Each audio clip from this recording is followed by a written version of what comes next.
तो घर वालों ने आपको सपोर्ट नहीं किया? नहीं, घर वालों ने मुझे कोई सपोर्ट नहीं किया। आप घर से कब आए हो? मैंने घर तो अपना 14 साल की उम्र में ही छोड़ दिया था। किसने आपको रास्ता दिखाया? आप दिल्ली कैसे आए? मेरे भाई की शादी थी, बहुत सारे इशू क्रिएट होंगे, मैं उस चीज़ को फेस नहीं कर पाऊँगी, मुझे प्रॉब्लम होगी, तो इस वजह से मैंने उसी मोमेंट पर ही घर छोड़ दिया था अपना। आपने घर जब छोड़ा, कहाँ गए आप सबसे पहले? मोमेंट बहुत इमोशनल मोमेंट है।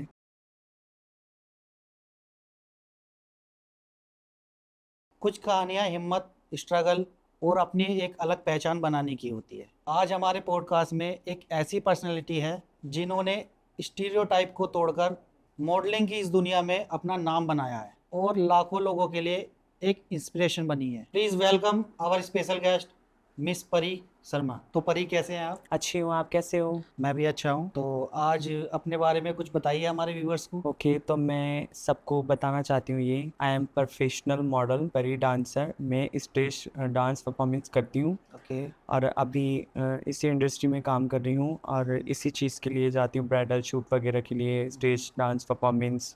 तो इसी चीज़ के लिए लोग मुझे बुलाते हैं तो वहीं जाती हूँ। तो आप परी कहाँ से बिलोंग करते हैं? मैं यूपी साइड से बिलोंग करती हूँ। अच्छा, मैं आपको क्या बोलूँ? आप मुझे क्या बोलूँ? परी बोल सकते हो आप मुझे, मेरा नाम है। परी, वो आपका कौन सा मोमेंट था जब आपने अपने आप को एक्सेप्ट किया? वो मोमेंट था जब मैंने अपने आप को एक्सेप्ट किया। तो एक्चुअली क्या था कि मेरे जो फैमिली वाले हैं, वो जिस चीज़ को मैं एक्सेप्ट कर चुकी थी, मतलब कि बचपन से ही मेरा मन, मेरा दिल सब वही था। 2-3 साल के बच्चे को तो कुछ नॉलेज नहीं होता, कुछ पता ही नहीं होता है दुनिया का राइट। कि भाई क्या है, क्या नहीं है।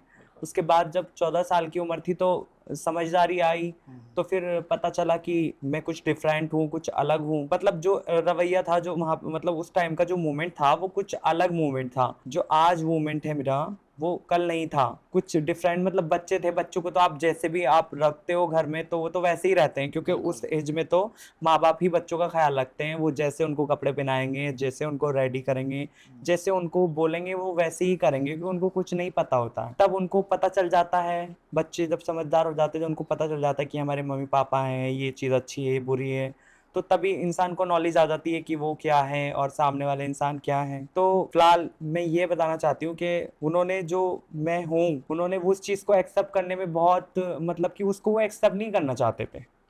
फैमिली। फैमिली उस चीज़ को वो एक्सेप्ट नहीं करना चाहते थे, प्रॉब्लम इशू थे। ठीक है, अब जो कज़िन वगैरह होते हैं, फैमिली होती है और भी सब रिलेटिव होते हैं, ठीक है, तो वो क्वेश्चन आंसर करते थे घर पर। वो मुझे देखते थे तो क्वेश्चन करते थे मेरे फादर से, मेरी मॉम से कि ये है, वो है, ठीक है ना। क्योंकि एक्चुअली क्या है कि शुरू से ही घर वालों ने उस चीज़ को, मेरी मॉम को, मेरे डैड को मेरे बारे में पता था कि मैं क्या हूँ। बाकी और इधर-उधर लोगों को, किसी को पता था, किसी को नहीं पता था। बाकी चीज़ सीक्रेट थी, ऐसा नहीं था कि सबको पता था। लेकिन फिर बाद में प्रॉब्लम जब होने लगी तो सब कंप्लेंट्स करने लगे। आस-पड़ोस के लोग बात बनाते हैं, ये है, वो है, तो उस चीज़ से बहुत डिसबैलेंस हो गई लाइफ़ और बहुत ज़्यादा प्रॉब्लम आने लगी। तो मुझे काफ़ी परेशानी होने लगी। तो जब मुझे इतनी परेशानी होने लगी तो फिर वही घर वालों का टॉर्चर, प्रेशराइज़ होने लगा कि आप ऐसे क्यों रह रहे हो? आपने ये क्यों पहना है? आप लड़कियों वाले कपड़े क्यों पहन रहे हो? ये ड्रेस क्यों? ये वो। पर वो चीज़ नहीं जानते थे वो। उस टाइम का लेवल भी कुछ और था और फिर ज़माना भी अलग था। उस बिल्कुल। टाइम पे इंसान एक-दूसरे को ना तो कोई सपोर्ट करता था, ना कोई अगर कुछ है तो उसको कोई एक्सेप्ट भी नहीं कर पाता। आज का मोमेंट ये है, आजकल पढ़ी-लिखी जनरेशन है, हर चीज़ को इंसान कोऑपरेट करता है, हर चीज़ को इंसान अच्छे से, माँ-बाप भी बच्चों को सपोर्ट करते हैं। लेकिन जो मेरी टाइमिंग थी उस टाइम कुछ और ही था, उस टाइम पे नहीं माँ-बाप एक्सेप्ट करते थे। जैसे लड़का-लड़की एक-दूसरे को पसंद कर रहे हैं, पता चल बिल्कुल। गया है, तो उनकी शादी नहीं कराना, इश्यू करना, लड़ाई झगड़े करना। अब तो माँ-बाप बच्चों से बोलते हैं, यार अपनी पसंद है, आप बताओ, हम तो शादी करा देंगे, कि तुम्हें कोई पसंद है तो रिश्ता तो बताओ, आपके कर देंगे। फ्रेंड्स को तो पता होगा? हाँ, मेरे फ्रेंड्स सब, मेरे फ्रेंड्स जितने भी थे, सबको पता था। बाकी और लोगों को भी सबको पता था, ऐसा तो हो ही नहीं सकता कि उनको भी नहीं पता हो, क्योंकि भई वहीं बचपन गुज़रा है, वहीं पे हम पैदा हुए हैं, वहीं पे हम बड़े हुए हैं। तो ज़ाहिर-सी बात है सबको पता होगा, सबको पता ही है, बस वो ये लोग इश्यू बनाते हैं, उनको इश्यू क्रिएट करने का होता है, तो वो करते ही करते हैं। वो लोगों के घरों में ढूँढते हैं कि क्या प्रॉब्लम है, उसके घर में बिल्कुल। क्या प्रॉब्लम है, क्या कमी है, तो इस चीज़ को वो लोग हाँ, वो अपने खुद से खुश नहीं है, दूसरों के दुख से ज़्यादा दुःख खुश से है। ज़्यादा खुश हैं, तो वो छोटी-छोटी चीज़ों को उनको मिलती है, तो वो और कस्बे में, छोटे एरिया में तो कुछ ज़्यादा ही ये होता है। कि छोटे से चीज को बहुत बड़ा इशू बनाना। वहाँ पे इस तरह के इशू हैं, जैसे कोई लड़की है अगर वो बिना बुरखे के या फिर बिना दुपट्टे के घूम रही है, चली गई है, तो ये बोलते हैं कि उसके घर रिश्ता नहीं लेके जाना, वो यार ऐसे घूम रही है वो। तो वो चीज़ है। तो अभी भी आप अपने पेरेंट्स के साथ रहते हो? नहीं, अभी तो मैं अलग रहती हूँ। आप घर से कब आए हो? तो मैंने घर तो अपना 14 साल की उम्र में ही छोड़ दिया था, तभी मैंने बैकआउट कर लिया था अपने घर से। उस दिन से मैं दिल्ली में ही हूँ। वो एज जो थी मेरी वही थी, 14 साल की उम्र थी मेरी, तब मैंने अपना घर छोड़ा था। 14 साल की उम्र में आपने घर ना छोड़ दिया, जी बिल्कुल। उसके बाद आप कहाँ गए? इसके बाद मुझे मतलब बहुत किसने आपको रास्ता दिखाया? आप दिल्ली कैसे आए? मैं दिल्ली कैसे आई, तो मुझे बस घर में एक्चुअली क्या था, मेरी फैमिली में एक शादी थी, रिसेप्शन था मेरे ब्रदर का, तो मेरे भाई की शादी थी। तो मेरे भाई की जब शादी थी तो काफ़ी रिलेटिव, काफ़ी रिश्तेदार, काफ़ी मोहल्ले पड़ोस सभी सभी को इनवाइटेड था, सब इनवाइट थे वहाँ पे। तो मुझे पता था सब लोग आएंगे शादी में, बहुत सारे इशू क्रिएट होंगे, मैं उस चीज़ को फेस नहीं कर पाऊंगी, मुझे प्रॉब्लम होगी। तो इस वजह से मैंने उसी मोमेंट पर ही घर छोड़ दिया था अपना। तो फिर मेरा कोई कांटेक्ट नहीं था दिल्ली में किसी से कोई बातचीत भी नहीं थी, कोई जानता भी नहीं था मुझे इतने बड़े अनजान शहर में। बस मैंने घर छोड़ना था, मन में बहुत उथल-पुथल मचा था, ज़िंदगी को लेके बहुत सारे सवाल थे कि क्या होगा लाइफ़ का यार, ये लोग लाइफ़ ख़राब कर देंगे, ये जीने नहीं देंगे। जैसे आप जीना चाहते हो, जो आपकी लाइफ़ है, जो आपकी दुनिया है, वो अलग दुनिया है, वो आपको इनके पास देकर ये लोग आपको वो चीज़ कभी नहीं दे सकते, जिस चीज़ को आप डिज़र्व करते हो और लेना चाहते हो, वो नहीं मिलेगी आपको। तो घर वालों ने आपको सपोर्ट नहीं किया? नहीं, घरवालों ने मुझे कोई सपोर्ट नहीं किया। तो वो बात करते हैं आज भी आपसे? बात होती है मेरी, हाँ, मेरी मॉम से बात होती है फ़ोन पे। बाकी मोम से ही होती है और तो किसी से इतनी नहीं कभी होती। जाते हो आप अपने घर? अपने घर में लाइफ में जब मैंने घर छोड़ा तो उसके 5 साल तक मैं अपने घर नहीं गई। ठीक।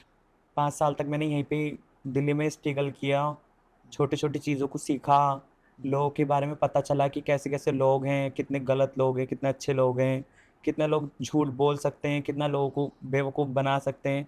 तो वो सारी चीज़ें सीखी मैंने यहाँ पे दिल्ली में। सीख कर ठोकरें खा के, मुसीबतों का सामना करके, हर चीज़ को फेस करके मैं यहाँ तक पहुँची हूँ। बहुत स्ट्रगल मैंने किया है। मुझे नहीं लगता कि शायद जितना मैंने स्ट्रगल किया है, इतना और भी किसी को स्ट्रगल करना पड़ा हो, क्योंकि भाई सबसे बड़ी चीज़ ये होती है कि आप एक किसी के फैमिली में हो, आपके सब हैं। जैसे आप हो, आपकी फैमिली में सब हैं। आप अपना घर छोड़ के कहीं अलग जाना चाहते हो, तो वहाँ पे भी आपको ऐसा नहीं है आपके कोई कज़िन हो, कोई आपके ब्रदर हो, कोई सिस्टर हो, कोई दूर की कज़िन हो आपको हेल्प करे, मिल सकती है आपको हेल्प। तो वो हेल्प मुझे नहीं मिली, क्योंकि मेरा इस अनजान शहर में कोई जानने वाला ही नहीं था। जो किया खुद के दम पे किया। जो किया मैंने खुद के दम पे किया। अभी तक किसी ने मुझे सपोर्ट नहीं किया है। अब आके मुझे लोग सपोर्ट कर रहे हैं। मैं अपना हुनर भी कह सकते हैं आप, कॉन्फिडेंस भी कह सकते हैं आप। इंसान का कॉन्फिडेंस भी आप बोल सकते हो और चीज़ों को ही बोल सकते हो कि हाँ, मैं उन चीज़ों को कर रही हूँ, शायद जिन चीज़ों को मैं कर रही हूँ वो भी हर कोई ना कर पाए, क्योंकि ये भी मुश्किल प्लेटफ़ॉर्म है। ऐसा नहीं है कि आप घर से उठ के और कहीं से भी आके इसमें आप चले जाओ। इसमें भी बहुत स्ट्रगल करना पड़ता है, तब जाके आपको सक्सेसफुल लाइफ़ मिलती है। ऐसी किसी को लाइफ नहीं मिलती है। हम सोचे घर पे बैठ के कि हमारे सपने पूरे हो जाएँ, हम जो करना चाहते हैं वो हो जाए, तो वो नहीं हो सकता है। राइट। इसलिए मैं सब समझ ही सकते हैं कि मैंने कितना स्ट्रगल किया होगा कि आज मैं इस प्लेटफ़ॉर्म पर हूँ। अच्छे-अच्छे लोग नहीं पहुँच पाते हैं, सारी-सारी ज़िंदगी बिल्कुल। गुज़र जाती है। नहीं, आपकी मेहनत दिख भी रही है। आपका इंस्टाग्राम पे कितने फॉलोवर्स हैं? अभी मेरे 10 के 500 कुछ ऐसे ही फॉलोअर्स हैं। बहुत जल्दी लोगों ने मुझे सपोर्ट किया, इतनी जल्दी मैं सबका उन लोगों का, अपने फॉलोअर्स का, जो मेरे साथ जुड़े हैं इस टाइम, जो मुझे सपोर्ट कर रहे हैं, मैं उन सबको थैंक यू बोलना चाहती हूँ कि मुझे इतना सपोर्ट कर रहे हैं वो लोग। और हर जगह जहाँ भी मैं जाती हूँ मुझे बहुत प्यार मिलता है। पर ये आपने जैसे बताया कि हमें कि आप 14 साल की उम्र में आपने अपना घर छोड़ दिया था जी, और कोई कांटेक्ट भी नहीं था किसी से, आप यहाँ तक पहुँचे हो। जी बिल्कुल। तो आपने घर जब छोड़ा, कहाँ गए आप सबसे पहले? हुँ। किसको याद किया? कौन याद आया या किसके सहारे आपने घर छोड़ा? जी, वो मोमेंट बहुत इमोशनल मोमेंट है और मैं इस चीज़ का भी कॉन्फिडेंस बहुत अपने अंदर लेकर के आई हूँ कि मैं इस चीज़ को बता सकूँ लोगों को। लेकिन मैं उस चीज़ को याद करती हूँ तो मुझे बहुत दुःख होता है। मैं उस चीज़ को फेस करती हूँ, कोऑपरेट भी करती हूँ कि ऐसा भी एक लाइफ़ में मेरा मोमेंट आया था, जिसमें मुझे बहुत मुश्किल हुई। तो वो मोमेंट जो था मेरा, जहाँ पर मैं गई, तो मैं गई रेलवे स्टेशन। तो मैंने सोचा सुसाइड करने की। मैंने ये सोचा कि कोई सपोर्ट नहीं कर रहा है, कोई मुझे देख ही नहीं रहा है, मैं क्या चाहती हूँ उसको कोई सुन ही नहीं रहा है। मतलब आपका कुछ भी मुझे नहीं नज़र आ रहा था, वो कुछ मेरे बारे में सोच रहे हैं या फिर मेरे लिए कुछ करना चाहते हैं। कुछ रिस्पॉन्स ऐसा मुझे नहीं लगा। तो मैंने फिर फैसला किया कि मैं सुसाइड करूं और अपनी ज़िंदगी को यहीं पर ख़त्म कर दूं, क्योंकि मुझे कुछ नज़र ही नहीं आ रहा था कि कहाँ जाऊं, क्या करूं, किसके पास जाऊं, कौन मुझे सहारा देगा, कौन मेरी दिल की फीलिंग को समझेगा, कौन वो पूरा करेगा जो चीज़ मैं करना चाहती हूँ। तो मैंने जब देखा पूरी दुनिया को घूम के, सब दोस्त, फ्रेंड, अपने रिलेटिव, भाई, रिश्तेदार, फैमिली, पूरा दिमाग घुमाया और उस चीज़ को फोकस किया कि आपकी मदद कौन कर सकता है। तो घूम फिर कर सवाल आया, कोई नहीं, कोई भी नहीं, एक इंसान भी नहीं। तो फिर फैसला किया सुसाइड करने का कि सुसाइड कर लो आप, आपके लिए लाइफ में कोई जगह नहीं है किसी के, आपको लेके कोई, किसी को कोई फ़र्क नहीं पड़ता आपके साथ कुछ हो जाए। जब वो इंसान एक्सेप्ट भी नहीं कर रहे हैं, आपको इतनी प्रॉब्लम हो रही है, तो आपको तो यही लगेगा कि आपका इस दुनिया में रहना बेकार है। तो जब मैं रेलवे स्टेशन पर गई सुसाइड करने के लिए, तो उस वक्त टाइम जो था वो 11 बजे का कोई टाइम था रात का। तो मैंने ट्रेन का वेट किया कि ट्रेन आए तो मैं सुसाइड कर लूँ ट्रेन के आगे। तो फिर वहाँ पे बैठी रही मैं, आके मुझसे पूछा वहाँ के गार्ड्स जो होते हैं रेलवे स्टेशन पे कि आपको कहाँ जाना है, आप यहाँ पे क्यों बैठे हो इतनी देर से, ट्रेन थोड़ा वक्त लगा के आई होगी। तो मैं इतने बैठ गई, बहुत इमोशनल, बहुत रोना, बहुत दिमाग में बहुत टेंशन, बहुत स्ट्रेस था। तो वो कहने लगे आपको कहाँ जाना है, मैंने कहा मुझे जाना है कहीं पे, कि कौन सी ट्रेन है। तो मैंने कहा ट्रेन अभी आ रही है, जो ट्रेन आएगी वही ट्रेन है, क्योंकि मैंने उससे ही मानना था। लेकिन जब वो ट्रेन रेलवे स्टेशन पर आई, तो वो ट्रेन जो थी एक्सप्रेस थी, शायद वो रुकने वाली ट्रेन नहीं थी, वो डायरेक्ट जाने वाली ट्रेन थी। तो वो ट्रेन एकदम से आई, दूर से सायरन हो गया था, तो मुझे पता चल गया ट्रेन आ रही है। तो मैंने कहा मुझे अब मरना है, मैं तैयार हूँ, खड़ी हो गई मैं ट्रेन के आगे मरने के लिए। तो ट्रेन एकदम से आई, वो ट्रेन रुकी नहीं, एकदम सावधानी वो ट्रेन गई इतनी स्पीड में, मान लो कि उसकी स्पीड बहुत ज़्यादा थी, इतनी ज़्यादा स्पीड थी कि रेलवे स्टेशन का जो प्लेटफॉर्म है जिस पर मैं खड़ी थी वो पूरा हिल गया। वो इतनी तेज हवा आई, मतलब पूरा एकदम से ऐसा तूफान सा जैसे आता है एकदम, ऐसे वो सायदानी आई और मेरी आंखों के सामने से निकल गई। तो मुझे बहुत डर लगा, मतलब पूरा सब कुछ वहाँ का मूवमेंट जो था पूरा हिल चुका था। और भाई मैं सोचा मैंने मन में कि परी आपके अंदर इतनी हिम्मत नहीं है कि आप मर सको, आप अपनी जान दे सको ट्रेन के नीचे, वो हिम्मत मेरे अंदर नहीं थी। तो मैं पीछे हट गई कि मैं मर नहीं सकती परी, कुछ और सोचो, आप अपनी जान नहीं ले सकते खुद। लोग गलत है। पता नहीं कैसे ले लेते हैं अपनी जान, पता देखो, नहीं। जो लोग सुसाइड कर रहे हैं, मैं उनसे ये कहना चाहूँगा कि सुसाइड ना करके ना करें। यह सुसाइड कोई रास्ता नहीं है। आप उनको दुख दोगे, अपने पेरेंट्स को दुख दोगे। आप अपने पेरेंट्स के बारे में सोचो कि उन्होंने आपको पढ़ाया लिखाया, इसलिए नहीं कि आप एक टाइम पे आके सुसाइड कर लो। अपने उस सिचुएशन को फेस करो और आगे बढ़ो। ज़िंदगी बहुत बड़ी है, आपको जीना है और आपको ही कुछ करना है। तो मैं आप सबसे ये कहना चाहती हूँ कि जैसे मैंने लाइफ को फेस किया, ठीक है, और मैं आगे बढ़ी और हर मोमेंट को, बुरे से बुरे मोमेंट को, बुरे से बुरे परेशानी को फेस किया और आगे बढ़ी और अपने करियर को संभाला। और कोई आपको आगे नहीं बढ़ाता है, आपको खुद से अपने आप मेहनत करनी पड़ती है और खुद आगे चलना पड़ता है। लोग हाथ तो पकड़वाते हैं लेकिन छोड़ देते हैं।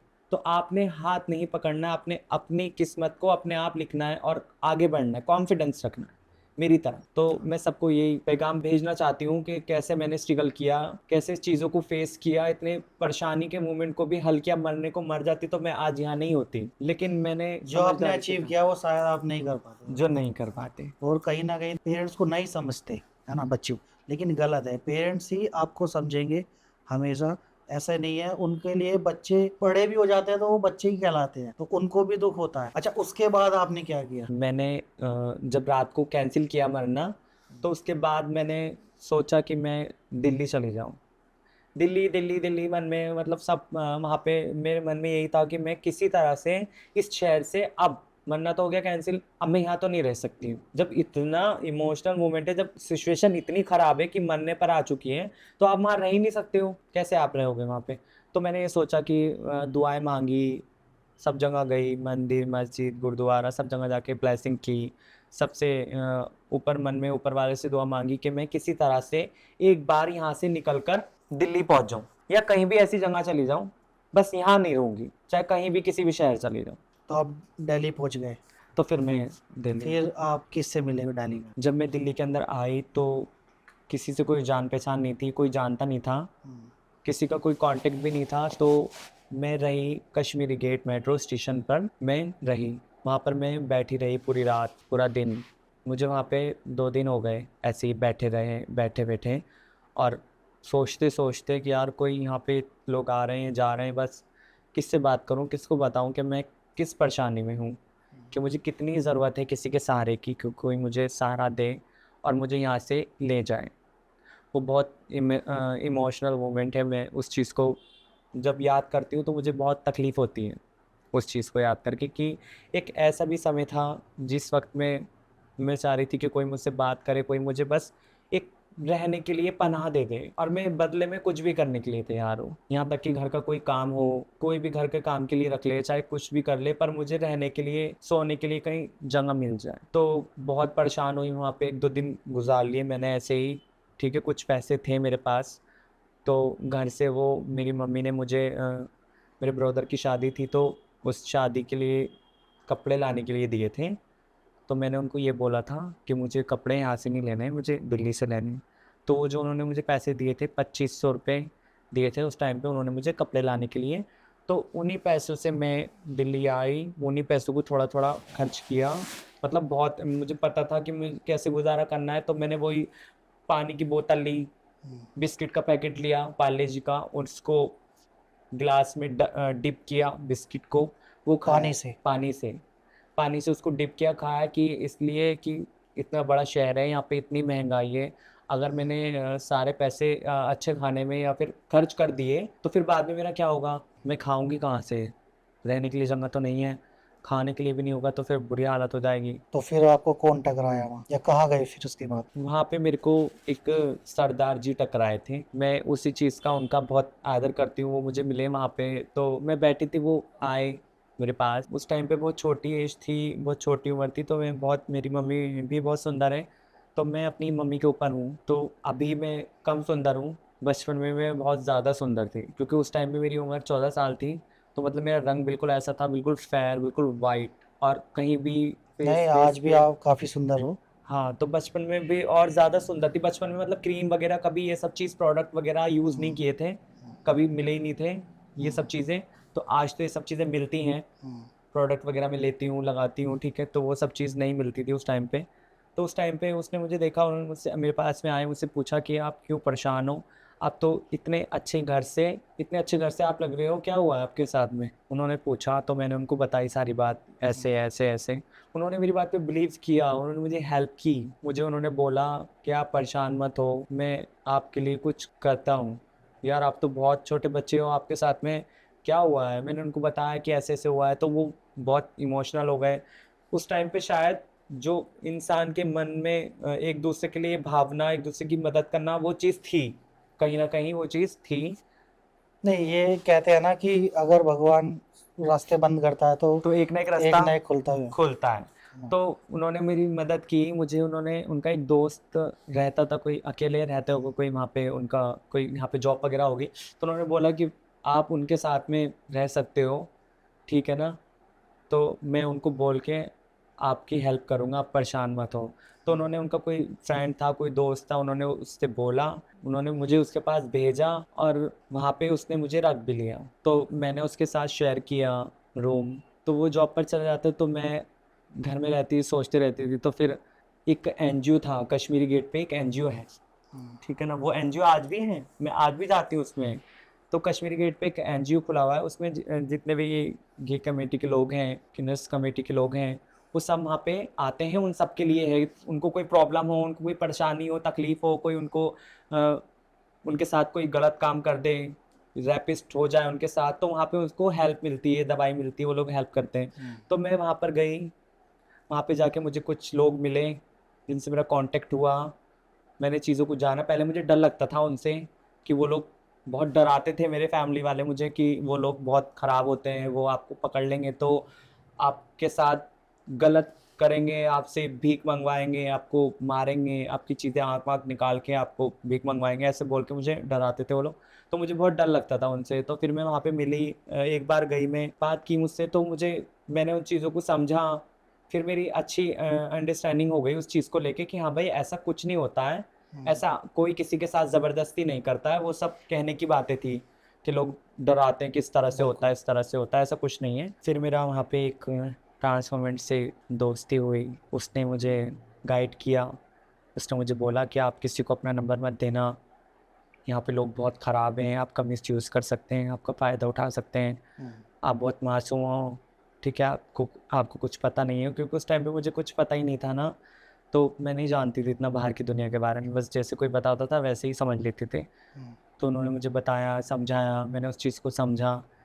फिर वहाँ पे वो कहीं न कहीं मुझे परेशानी होने लगी, मुझे ऐसा लग रहा है कि वो लड़का जिसके पास साथ मुझे रखवाया है कि वो मुझे यूज़ करना चाहता है। उसकी हरकतें दिन प दिन पता नहीं कैसे अजीब-सी होती जा रही थी, पता नहीं क्यों ऐसा लग रहा था कि वो मतलब उसकी नज़रें कुछ और ही कहती थी। ठीक नहीं था। तो मैं परेशान हो गई इतना कि अब कहाँ जाऊँ? कि ये तो ठीक नहीं है, ऐसे तो मैं तो जब तो आप छोटे भी बहुत थे। बहुत छोटी थी मैं। अच्छा परी, ये बताइए लव और रिलेशनशिप को लेकर आपका एक्सपीरियंस कैसा रहा? लव रिलेशनशिप को लेके मेरा ये एक्सपीरियंस है कि लव करना चाहिए, सबको लाइफ में प्यार करने का हक है। हस्बैंड वाइफ और लड़का लड़की सबको ये सजेस्ट करना चाहती हूँ कि लाइफ में प्यार करें, मोहब्बत करें, मगर किसी पे इतना अंधा विश्वास और इतना भरोसा ना करें कि आप उस पर डिपेंड होकर अपनी लाइफ को उसके तरीके से जिए, जैसे वो आपसे कहे कि आपको ऐसे रहना है, ऐसे करना है, आप वैसे ही करो। और फिर आपको वो कभी बोले कि मैं आपके साथ शादी नहीं कर सकता हूँ, या मैं आपके साथ नहीं रह सकता, या फिर मेरी फैमिली नहीं मान रही है, आपको उस मोमेंट पे अगर वो छोड़ देगा तो आप तो ज़िंदगी गुजार ही नहीं पाओगे, आपके लिए तो बहुत मुश्किल हो जाएगा। बिल्कुल। तो आप इस चीज़ पे डिपेंड मत हो। अपना करियर, अपना काम, अपना कुछ बिज़नेस, अपने लिए कुछ सोचें और अपने पैरों पर खड़े रहें हमेशा, ताकि आपको कोई ऐसे वक़्त में छोड़कर चला जाए तो आप अपने आप को सँभाल सको। कोई गलत कदम ना उठाओ, कोई सुसाइड, कोई गलत काम, कुछ नस काटना, ये वो चीज़ इंसान मोहब्बत में, ये सब चीज़ कॉमन है, क्योंकि मोहब्बत में कुछ नज़र नहीं आता है, बिल्कुल। वो शख्स नज़र आता है बस। दिल ये चाहता है कि वो शख्स हमारे पास आ जाए और हमारी पूरी दुनिया लूट जाए। तो वो प्यार मत करो किसी से आप, कि आपको वो ही चाहिए और आपको कुछ नहीं चाहिए, खाना, सोना, पहनना, ओढ़ना। आप सब भूल जाओ, अपने आप को पागल कर लो किसी के चक्कर में, तो ये गलत चीज़ है। आप किसी को अपने चक्कर में पागल मत करो, कोई फ़ायदा नहीं है। आपको कभी प्यार हुआ है? हाँ, मुझे हुआ है प्यार। तो बताओ अपने प्यार के बारे में थोड़ा सा हमारे व्यूअर्स को। तो मैं अपने प्यार के बारे में बताना चाहती हूँ, मेरी शादी हो चुकी है अच्छा। और मेरी शादी को 5 साल हो चुके हैं। और मेरे हस्बैंड जो है वो बाहर रहते हैं, आउट ऑफ कंट्री, यहाँ पे नहीं रहते मेरे साथ। ओके। यहाँ पे मैं अपना ये करियर बना रही हूँ, इंडस्ट्री में काम कर रही हूँ, मेहनत कर रही हूँ कि मैं एक दिन आगे जाऊँ और जो जिस चीज़ को मैं डिज़र्व करती हूँ वो चीज़ मुझे मिले। आई थिंक आपकी शादी हो चुकी है तो ये आपके इंस्टाग्राम के जो फैमिली है उनको भी नहीं पता होगा। नहीं, किसी को भी नहीं पता है इस चीज़ के बारे आज पता चल गया। में। जी। पर ये आपकी लाइफ का सबसे प्राउड मोमेंट कौन सा था? सबसे प्राउड ऑफ मोमेंट जो था मेरी लाइफ का, जिसमें मुझे बहुत ज़्यादा खुशी मिली और बहुत अच्छा लगा, वो मोमेंट था मेरा, तब मैं पहली बार शो में गई, तो मुझे उन लोगों ने बुलाया और मेरा ब्राइडल किया तैयार, मुझे पूरा दुल्हन का गेटअप दिया उन्होंने, बिल्कुल ब्राइडल, जैसे शादी में तैयार किया जाता है दुल्हन को, तैयार हो। वैसे मुझे उन्होंने तैयार किया। बिल्कुल मेरे हाथ वगैरह सब चीज़ उन्होंने खुद, सब चीज़ वो कर रहे हैं, मैं आराम से बैठी हूँ, मेहंदी वगैरह, नेल्स वगैरह वो सब कुछ खुद ही कर रहे हैं। तो वो बहुत अच्छा मोमेंट था मेरा। फिर उन्होंने मुझे तैयार किया, फिर मैंने स्टेज पर परफॉर्मेंस किया और फिर उसके बाद मुझे अवार्ड मिला और बहुत अच्छी तरीके से सम्मानित किया गया। और मीडिया वालों ने मुझसे क्वेश्चन किए कि आपको कैसा लगा ये स्टेज आपने किया, आपको, आपने 1 घंटा, मतलब कि एक सॉन्ग पर आपने बिना रुके पूरा इस परफॉर्मेंस किया, वो सॉन्ग जो था बार-बार रिपीट हो रहा था, आगे पीछे से बार बार वो रिपीट करके चला रहे थे और मैं उस चीज़ को कवर कर रही थी।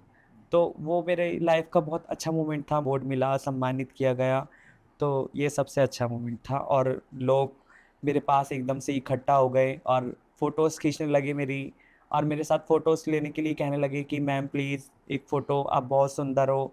बहुत अच्छे-अच्छे कॉम्प्लीमेंट लोगों ने मुझे दिए कि आप बहुत ब्यूटीफुल हो, आप बहुत प्यारी हो, आप बहुत अच्छी हो और बहुत सुंदर लग रही हो आप।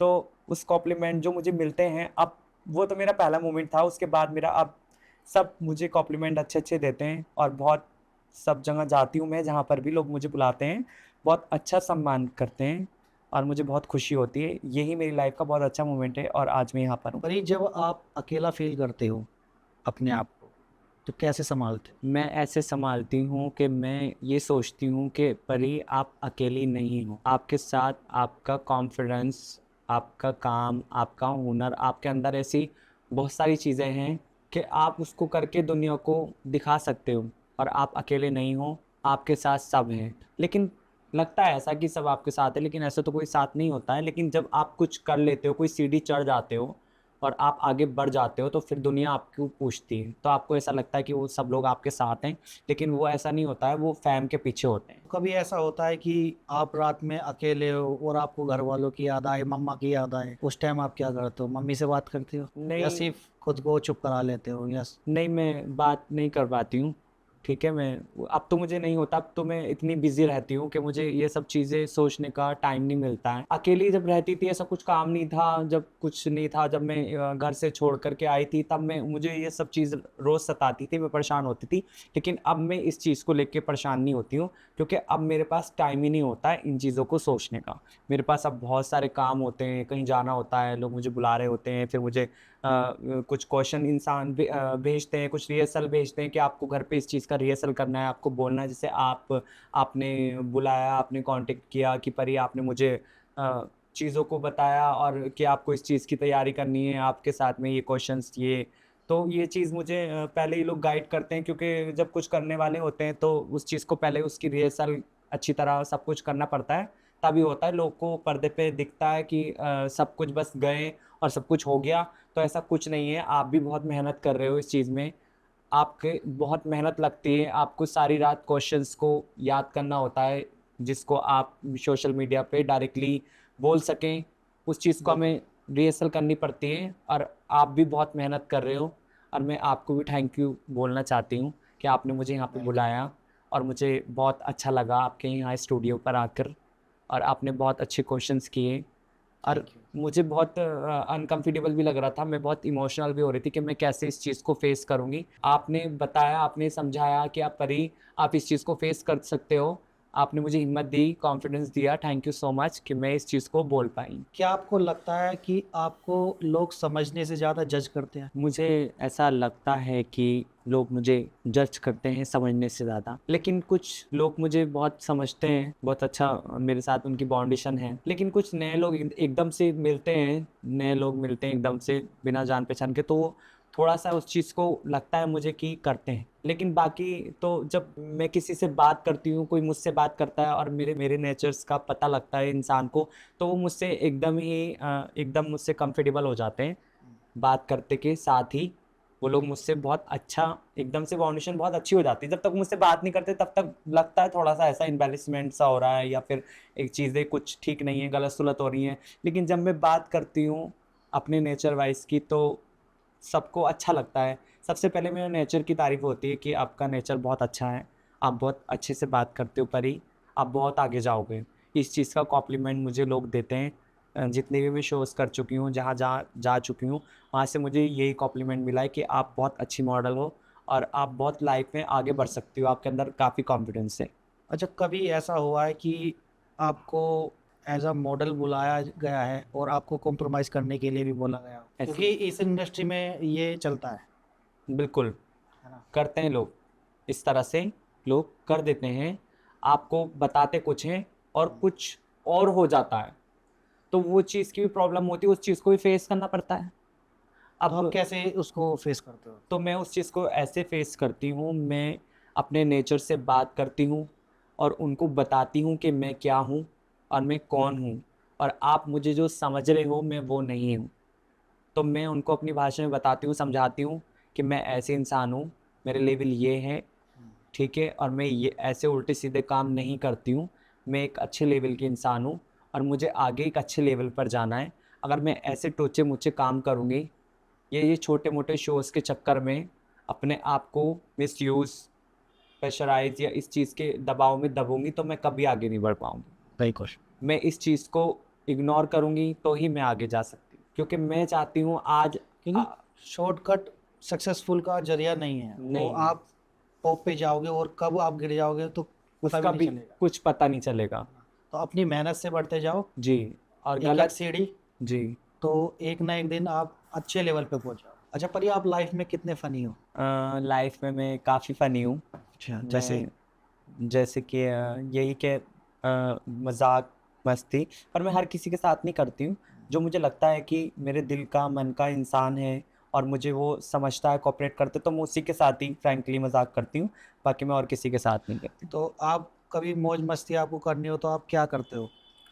मुझे कभी मस्ती वगैरह करनी होती है तो मैं क्या करती हूँ, मैं कोई अपनी फ्रेंड है मेरी, उसके पास में चली जाती हूँ मैं। फिर हम लोग पूरी रात आराम से बातें-वातें करते हैं, मस्ती मज़ाक करते हैं। कुछ टेलीविज़न में देखते हैं, कुछ लाइटिंग लगाते हैं, लाइट है हमारे पास तो हम उसमें वीडियो वगैरह शूट करते हैं। तो वहीं पे ही मैं अपना एन्जॉय कर लेती हूँ। अच्छा, आपको कभी ऐसा किसी ने बोला कि अभी तक वो आपको दिल में लगी हुई है बात, आप उसको याद करते हो तो हर्ट होते हो? काफ़ी लोग हैं जिनका मैं नाम नहीं लेना चाहूँगी, मेरे क्लोज़ ही हैं। उन्होंने मुझे बोला कि मैं ये नहीं कर पाऊँगी, मैं इस चीज़ को डिज़र्व नहीं करती, ये तुम्हारी लाइफ़ नहीं है, मॉडर्न लाइफ। है ना? मॉडर्न लाइफ़ आपकी ये लाइफ़ नहीं है और आप ये नहीं कर पाओगे, आप खामख़ा इसमें ये वो, तुम्हें कौन पूछ रहा है? मुझे बोला गया है कि तुम्हें किसी ने बुलाया नहीं है, तुम ज़बरदस्ती गई हो, मुझे ये बोला गया। जो मेरे वो क्लोज़ हैं, उन्होंने मुझे ये बोला कि आपको उन्होंने बुलाया नहीं, आप खुद ही ज़बरदस्ती वहाँ चले गए। तो उन लोगों को लगा स्टार्टिंग में कि मैं ज़बरदस्ती जा रही हूँ, कोई मुझे बुला नहीं रहा है। तो आज वो लोग देखते हैं तो वो प्राउड ऑफ, या फिर कह सकते हो आप कि उन लोगों को जलन होती है, मुझसे जलते हैं बहुत ज़्यादा और मेरे साथ बुरा करना चाहते हैं और बुरा कर भी चुके हैं। तो काफ़ी लोग भी हैं ऐसे मेरी लाइफ़ में जो मुझसे बहुत जलते हैं और मेरे साथ बुरा करना चाहते हैं। तो मैं उनको ये कहना चाहती हूँ कि किसी के साथ बुरा करने का आप सोचोगे, तो आपके साथ ही बुरा होगा। आप मेरे साथ बुरा करने की सोच रहे हो, मैं आगे जा रही हूँ। आपको किस टाइप के लोग जल्दी पसंद आ जाते जो मुझे समझते हैं एकदम और मेरे साथ बहुत अच्छे से बात करते हैं, मुझे रिस्पेक्ट देते हैं, वो लोग मुझे बहुत अच्छे लगते हैं। रिस्पेक्ट देने वाले लोग अच्छे लगते हैं, ऐसे नहीं। हैं? परी, आप हमारे व्यूवर्स के लिए या जनता के लिए आप अपने शब्दों में क्या मैसेज देना चाहोगे? तो मैं जनता को ये बोलना चाहती हूँ कि जैसे मैंने अपनी लाइफ को एक लेवल पर लेकर के आई हूँ, स्ट्रगल के बाद, हर चीज़ को फेस करने के बाद जैसे मैं आगे बढ़ी हूँ और आज इतने अच्छे लेवल पर हूँ और आज इस वक्त मैं यहाँ पर हूँ अपनी मेहनत की वजह से और हार ना मानने की वजह से। तो मैं आपको ये सजेस्ट करना चाहती हूँ कि आप बिल्कुल ना घबराएं और मेहनत से पीछे ना हटें। आप ऑडिशन के लिए जा रहे हो और आपका ऑडिशन कैंसिल हो गया है, आप फिर दोबारा जा रहे हो, आपका फिर दोबारा से ऑडिशन कैंसिल हो गया है। किसी चीज़ में भी आप सक्सेस में अपनी लाइफ में कुछ करना चाहते हो और वो उस चीज़ में आप आगे नहीं बढ़ पा रहे हो, तो आप प्रॉपरली आपको वो अपने दिल से ख़्याल निकालना नहीं है। आपने उस चीज़ को बार-बार, बार-बार करना है। आप एक ना एक दिन सक्सेसफुल लाइफ में ज़रूर होगे और मेहनत करने वाला इंसान की कभी हार नहीं होती। तो मैं आप सबको यही सजेस्ट करना चाहती हूँ, कोई गलत कदम ना उठाएँ, किसी के प्रेशराइज़ में आके अपने साथ कुछ गलत ना करें और लाइफ में आगे बढ़ने की कोशिश करें और गलत चीज़ों से दूर रहें और अच्छी चीज़ को चुनें। तो थैंक यू परी, आप हमारे पॉडकास्ट में आए, अपने अपनी पूरी स्ट्रगल लाइफ हमारे व्यूवर्स को बताई। बहुत बहुत धन्यवाद, और ऐसे ही हम दोबारा आपको बुलाएंगे। जी, next thank you so much. मुझे भी बहुत अच्छा लगा आपसे मिलके। आपने मुझे यहाँ पर बुलाया इस प्लेटफ़ॉर्म पर, मुझे आपने बहुत अच्छा लगा आपका व्यवहार मुझे और आपसे बात भी की और आप उनका तुषार सिंह नाम से चैनल है इंस्टा पर और बहुत अच्छे क्वेश्चंस करते हैं, पब्लिक को सपोर्ट भी करते हैं, उसके साथ-साथ कॉन्फिडेंस भी देते हैं और बहुत अच्छा लगा मुझे यहाँ पे आके। तो मैं सबको सजेस्ट करूँगी कि अपनी लाइफ़ के बारे में अगर कुछ इंटरेस्टिंग हैं, कुछ इंस्टाग्राम इन्फ्लुएंसर कुछ कहना चाहते हो, कुछ बताना चाहते हो तो तुषार सिंह सर की आईडी पर मैसेज करके डीएम करके आप आ सकते हो यहाँ पे। बहुत अच्छा लगा, ये इनका चैनल है, Insta page. Thank you so much. Thank you.